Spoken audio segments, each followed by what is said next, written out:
Oggi proverò a montare questo, che è un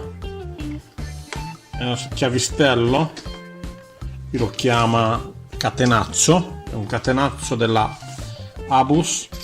Trovate le viti, trovate un catenaccio in 2 pezzi. Questa è la misura, questi sono degli spessori 6 e 2, 6 cm 2 per 5 e 8. Adesso proverò a montarlo. Prima cosa che dobbiamo fare è togliere l'armatura da dentro. Vedete? Questa è di plastica, questa invece di metallo, ferro. Stessa cosa la dobbiamo fare di qua, I think.